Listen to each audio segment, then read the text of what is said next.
Bienvenidas y bienvenidos a Media 20.1. Hoy le vamos a hablar de esta relación tan interesante que se ha dado entre la filosofía y la comunicación.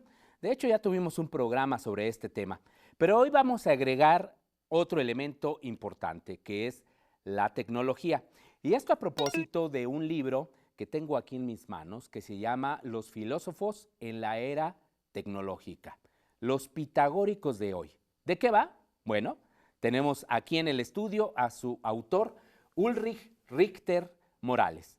Él es el abogado, escritor de esta obra y sobre ello va a ser en esta ocasión la entrevista. Antes de ello, le invito a ver algunos de los hechos destacados en materia de medios y telecomunicaciones con nuestra compañera periodista Frida Islas.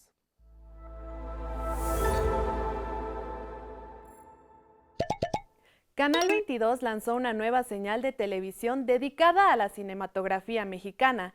MX, Nuestro Cine, proyecto impulsado por el cineasta Armando Casas, comenzó operaciones el pasado 28 de noviembre de 2022 y su programación estará compuesta por obras del séptimo arte mexicano y producciones propias relacionadas con la cinematografía nacional, desde diversas ópticas de análisis artístico, cultural y periodístico. La señal, que puede verse en el canal 22.2 en la Ciudad de México, surge de una colaboración entre Canal 22 y el Instituto Mexicano de Cinematografía, IMCINE, de la Secretaría de Cultura. Además de sintonizarse en televisión abierta, MX Nuestro Cine está disponible en los sistemas de cable y televisión satelital en todo el territorio nacional. Grandes historias. Ya ni disparaban, ya ni sabían para dónde. Actores inigualables. Lo espero esta noche. Esta noche no puedo. Y escenas memorables. MX, Nuestro Cine. En homenaje al periodista Javier Valdés, asesinado el 15 de mayo de 2017, fue presentado el libro Javier Valdés, El Vato, durante el 18º Encuentro Internacional de Periodistas que se llevó a cabo en la Feria Internacional del Libro de Guadalajara. El libro fue editado por el semanario Río 12, cuyo director, Ismael Bojorquez, dijo que la obra se hizo a marchas forzadas en 3 meses, pero aún así logró convocar a 60 autores que escriben sobre Javier Valdés. El libro, de 128 páginas, incluye una amplia selección de fotografías de Javier Valdés, además de diversos textos a cargo de plumas como Elmer Mendoza, Juan Villoro, Adela Navarro, Ismael Bojorquez y Alma Guillermo Prieto. En la misma fil, Pedro Valtierra recibió el Premio Fernando Benítez por su destacada trayectoria en el periodismo, el documental y, por supuesto, en la fotografía. ¡Muchas felicidades! El pasado 6 de junio, el Congreso de la Ciudad de México aprobó la Ley de Publicidad Exterior, en la que se prohíbe la instalación de anuncios espectaculares en las azoteas en nuestra ciudad, por lo que se dio un año a las compañías para que los retiren de forma voluntaria. Sin embargo, el cumplimiento de la ley va lento. De acuerdo con la jornada, hasta los primeros días de diciembre, solo se han retirado de manera voluntaria 136 de los 1.200 anuncios espectaculares instalados de manera irregular. Los empresarios tienen hasta el 31 de diciembre para desmontar 200 estructuras y el resto hasta junio del próximo año, cuando se vence el plazo establecido en la normatividad. La cuenta en Twitter del cantante de rap Kanye West fue nuevamente suspendida, luego de que expresara en esta red social su amor por los nazis, con la publicación de una imagen donde aparecen una esvástica y una estrella de David entrelazadas. Este nuevo episodio de antisemitismo ha generado un debate en redes sociales sobre los discursos de odio. Al respecto, el presidente de Estados Unidos, Joe Biden, condenó lo ocurrido en Twitter. «Silencio es complicidad», escribió Biden, y agregó: «El holocausto sucedió. Hitler era una figura demoníaca y en lugar de ofrecerles una tribuna, nuestros políticos deberían denunciar y rechazar el antisemitismo». Mientras tanto, el presidente de Francia, Emmanuel Macron, se reunió con el dueño de Twitter, Elon Musk, a quien expresó que la plataforma debe cumplir con la normativa europea de moderación de contenidos, donde son prohibidos los discursos de odio y la protección de la libertad de expresión.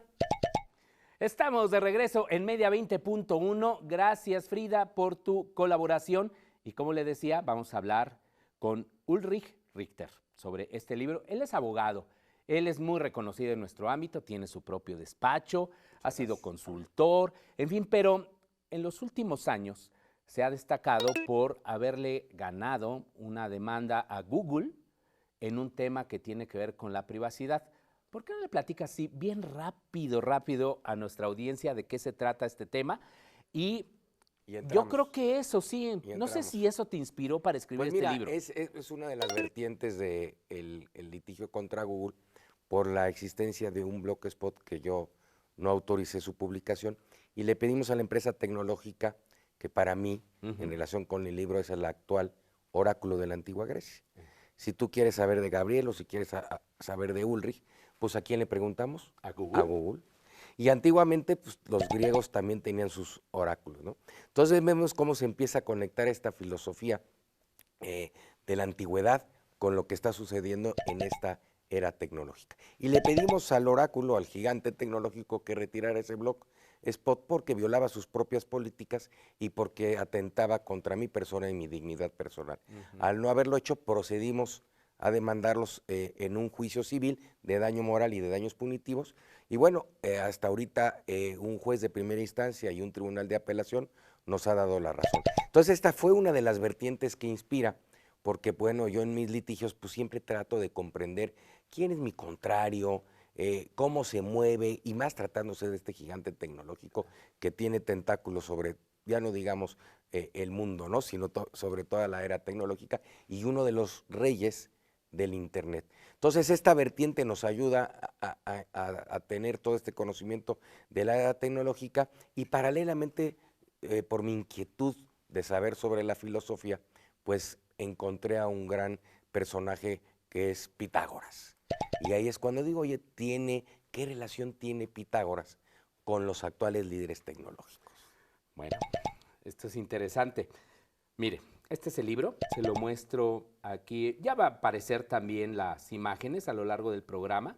Pero este es el libro, es un libro efectivamente de poco más de 200, casi 250 páginas, poco más, por la amplia bibliografía, hemerografía que utilizas.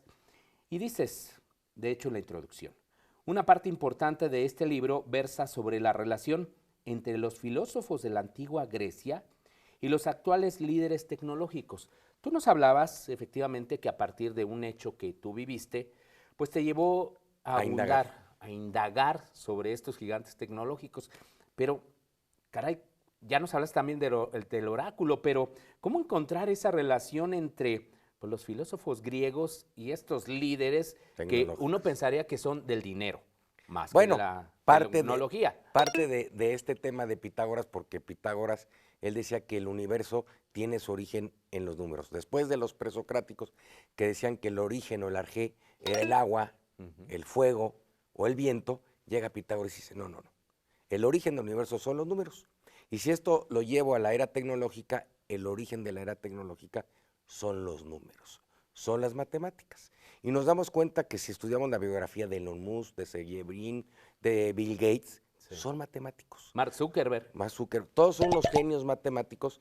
Y si nos remontamos a la antigua Grecia, pues Pitágoras tenía una escuela filosófica donde una de las materias predilectas o que estudiaban eran las matemáticas, los números.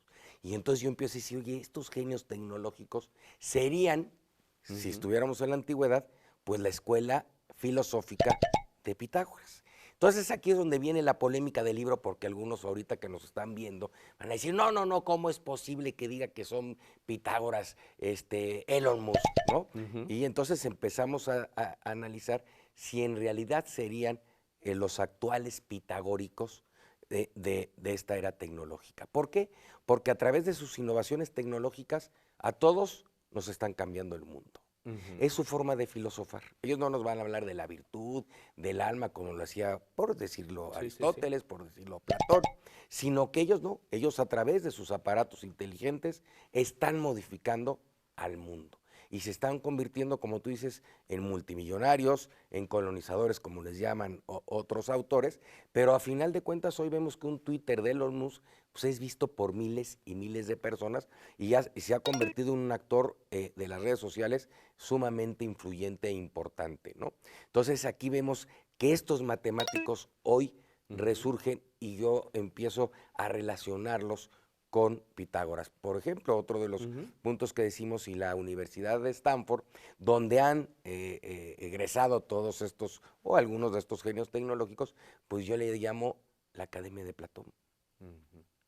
¿Verdad? Entonces se empiezan a hacer toda esta serie de relaciones, ¿no? De lo que decíamos del oráculo, y para mí son, en una vertiente, podríamos ser unos pitagóricos para unos impuros y para otros puros. El que ama la era tecnológica, sí, son Pitágoras, y otros me decían, no, está usted ofendiendo a Pitágoras. Sí, como que suena muy pretencioso, ¿no? De entrada, pero algo que encontramos en esta obra que, por supuesto, le recomendamos, es no solo, pues, encontrar esa relación entre los filósofos y estos líderes empresariales, también hay datos abundantes sobre las trayectorias de estos cada uno empresarios. de ellos, ¿no? Sí, de hecho yo noto que, ya lo decías hace un momento, algunos de ellos no solo conocen de las matemáticas, sino que también han sido lectores, por lo que estoy viendo, de textos filosóficos. De textos filosóficos, ¿no?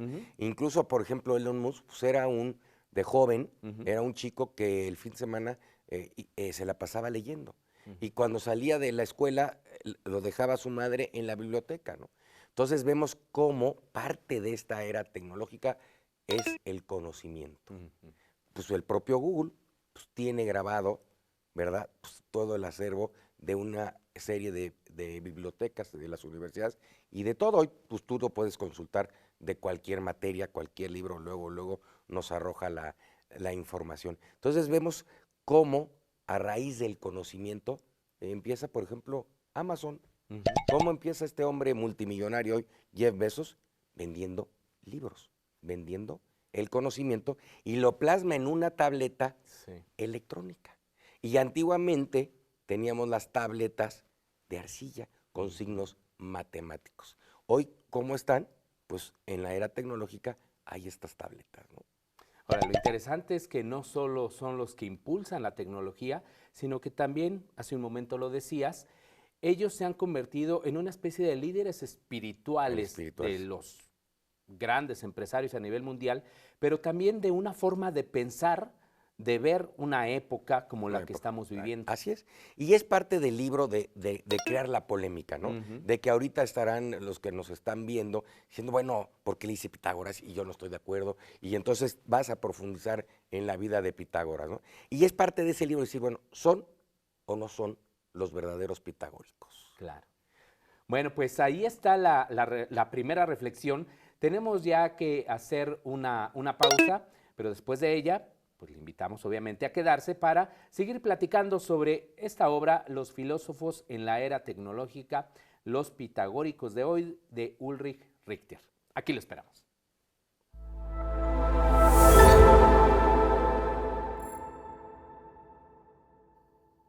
Ya estamos de regreso en Media 20.1 platicando sobre este libro tan interesante, Los filósofos en la era tecnológica, con su propio autor, Ulrich Richter.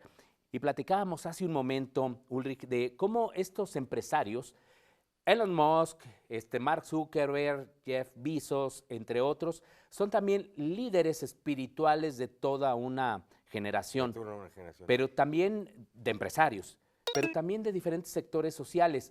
Ahora, ¿esto no está ligado también a esto que se le ha llamado neoliberalismo, esto de ver al gran capital como el dios? Pues mira, es parte de las matemáticas, porque estos señores, todos son números, ¿no? Es lo que vemos de que sus productos pues, son los más vendidos, las mejores ganancias, son los hombres más ricos del mundo, como tú lo acabas de decir. Un día sube Jeff Bezos, otro día sube Elon Musk, y vemos, antes eran los petroleros, los banqueros, ahora son los genios tecnológicos. Y por eso nosotros le llamamos en el libro al algoritmo, que es esta famosa, digamos, relacionada con las matemáticas, el santo grial. Porque ellos descubrieron un algoritmo y se han vuelto hoy muy importantes y muy influyentes.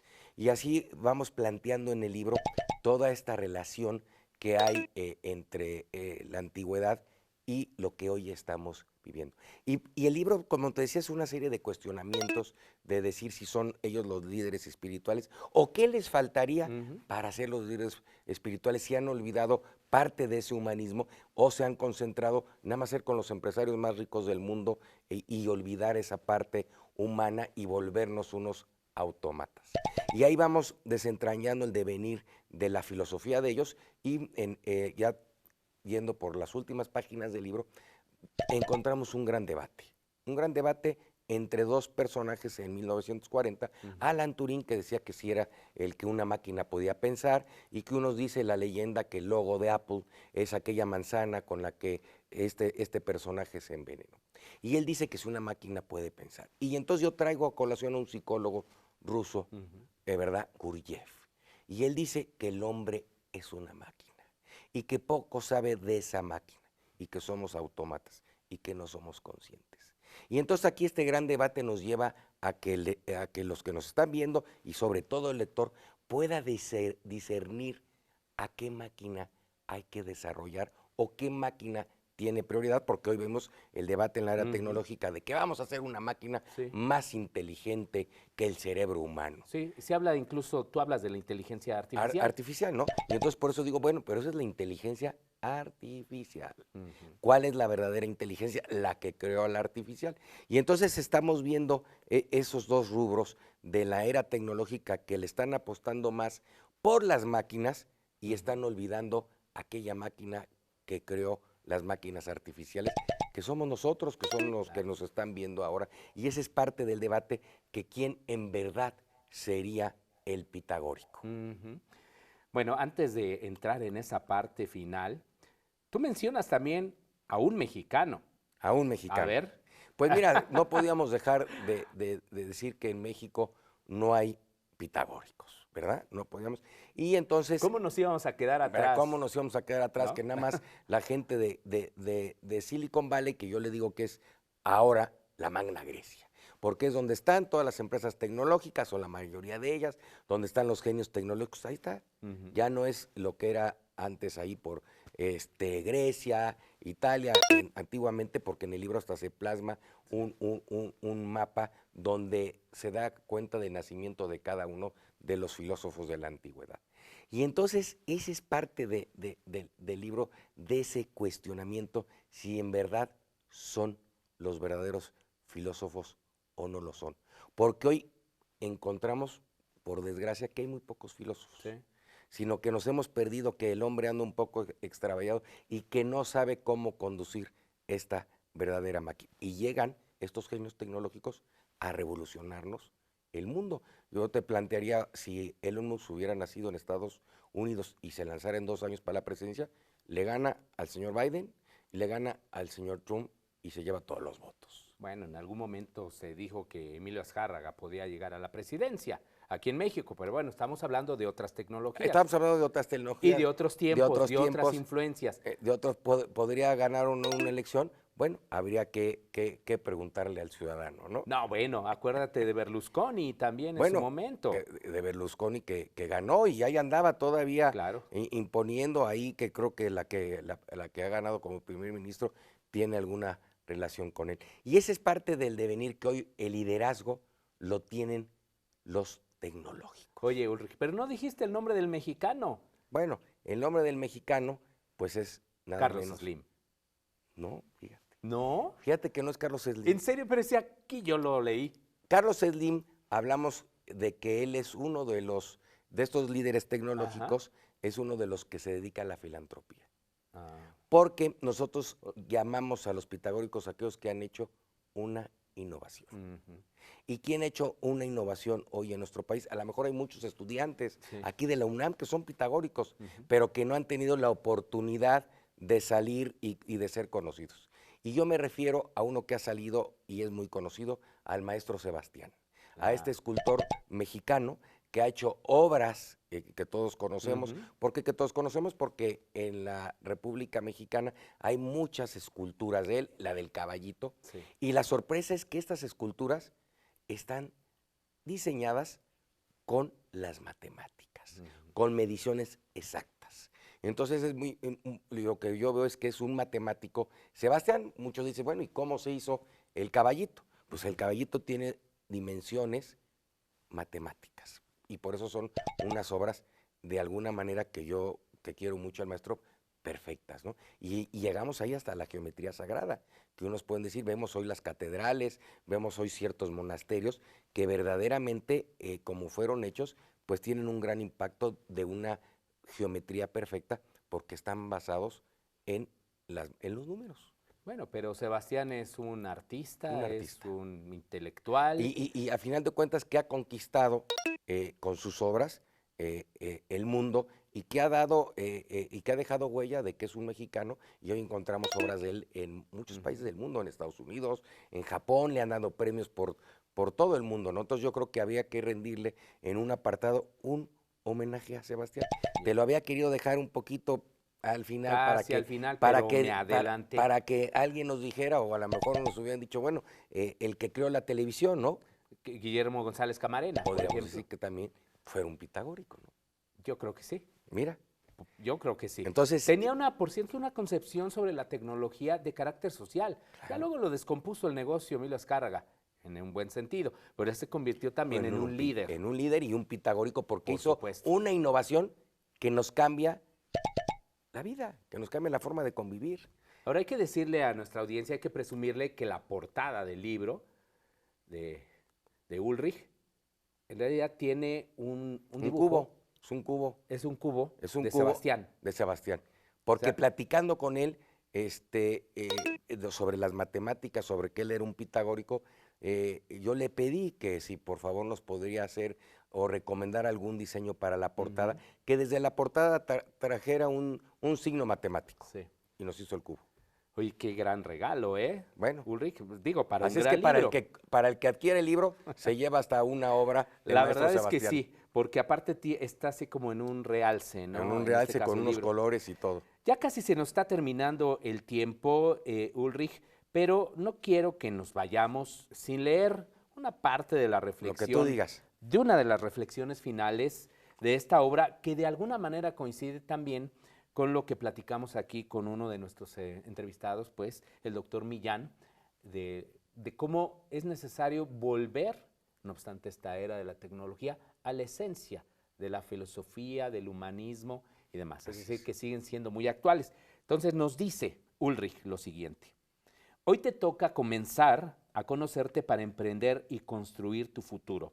Y no solo viajar hacia el exterior del planeta Tierra, como lo han hecho Elon Musk y Jeff Bezos, sino lo más importante es que explores en el interior de ti mismo, de tu máquina pitagórica.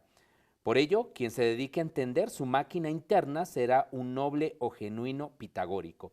Con Pitágoras comenzamos y terminamos con Sócrates. Conócete a ti mismo. A ver, pues un mensaje a las audiencias. Pues mira, a las audiencias y a los que nos están escuchando y viendo, pues que no descuiden la verdadera máquina.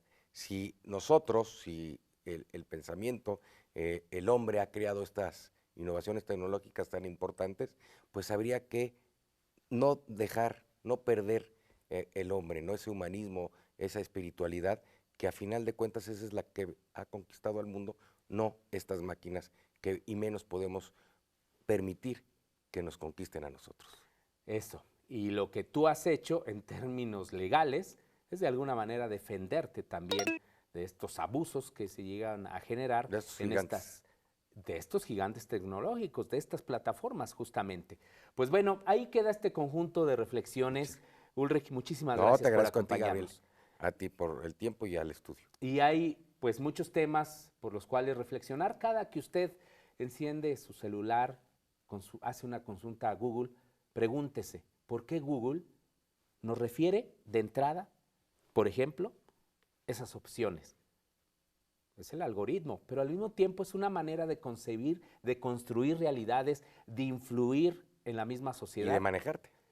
Y manejarnos, claro. Esa es la fuerza de las tecnológicas, pero allí está también eso de que pues hay una relación interesante entre aquellos filósofos, pero bueno, hay que leer a los filósofos. Hay que leer para descubrir quién es el verdadero pitagórico. Ahí está. Pues bueno, con eso nos vamos. Muchas gracias nuevamente. Muchas gracias a la UNAM. Y muchas gracias a usted. Hasta la próxima semana.